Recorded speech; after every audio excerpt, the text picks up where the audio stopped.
Damien Joseph De Foster memilih mencintai dan menjadi harapan di tengah keputusasaan.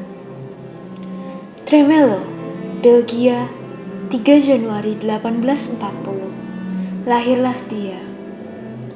Ayahnya berencana membuatnya menjadi ahli bisnis keluarga.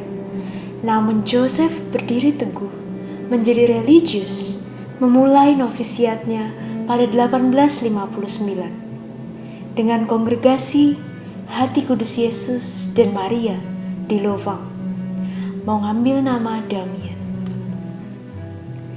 Tahun 1863, setelah mendapat izin dari pemimpin umum, ia menggantikan saudaranya yang sakit, mengarungi samudera untuk menjalankan misi di Hawaii.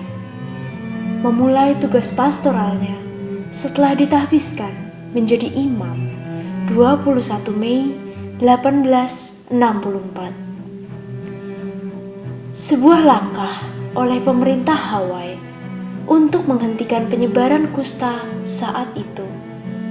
Mereka yang dianggap terinfeksi dideportasi ke Kalau Papa, Molokai, semenanjung dikelilingi lautan dan tebing gunung, tempat pengasingan penuh keputusasaan. Dalam hilangnya harapan, mereka yang ditinggalkan di sana merindukan seorang imam untuk memenuhi kebutuhan rohani mereka.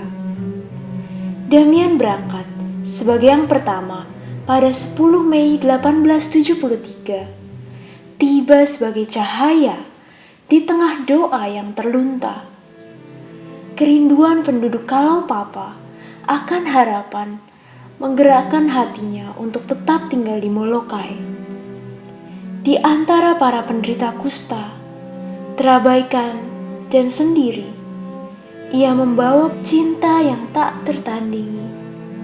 Ia menjadi dokter bagi jiwa dan tubuh, suara bagi yang tak bersuara, penyembuh jiwa. Di bawah perawatannya, semangat terluka kembali bersinar. Komunitas di mana hukum adalah belas kasih. Warisan Damien di hati abadi bersinar terang. Ia tertimpa penyakit pada 1885. Ia tetap tegar. Ketika Damien telah terjangkit kusta, ia lebih merasa bahwa ia bagian dari mereka sepenuhnya dan menyebut dirinya dan mereka, kami orang kusta. Ia menjadi saksi akan cinta Tuhan. Di Ekaristi ia menemukan, katanya, di kaki altar itulah kami menemukan kekuatan yang kami butuhkan dalam keterasingan kami. 1889, perjalanannya di bumi berakhir. Setelah melayani selama 16 tahun di antara para penderita kusta di tanah Belgia, jasadnya beristirahat di Kapel Santo Antonius. Namanya tersiar luas, sinar kesucian bersinar. Kebajikannya telah teruji, teladan bagi semua. Dalam cahaya Injil bersinar, membawa kabar gembira di tengah kemelaratan. Pada 1995, ia dibeatifikasi oleh Paus Yohanes Paulus II di Brussels.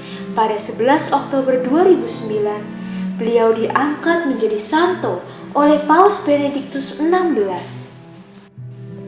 Hari raya sucinya 10 Mei. Cahaya kasih bersinar terus selamanya. Doa kepada Santo Damien. Dalam nama Bapa dan Putra dan Roh Kudus, amin. Santo Damien, teman seperjalanan, Bapa para kusta, misionaris yang bahagia dan murah hati, yang mencintai Injil lebih daripada hidupmu sendiri, yang karena kasih akan Yesus meninggalkan keluargamu, negerimu, kenyamananmu, dan cita-citamu Ajarilah kami untuk mempersembahkan hidup kami dengan kegembiraan seperti Engkau, untuk bersolidaritas dengan orang-orang tersingkir di dunia, merenungkan, menghayati, dan mewartakan Ekaristi Suci sebagai sumber komitmen hidup kami. Bukalah hati kami untuk selalu mencintai, dan dalam kekuatan Roh Kudus, mampukanlah kami secara tekun menghayati cinta tak bersyarat terhadap sesama kami dan mereka yang terlupakan, supaya kami menjadi murid Yesus dan Maria yang sejati.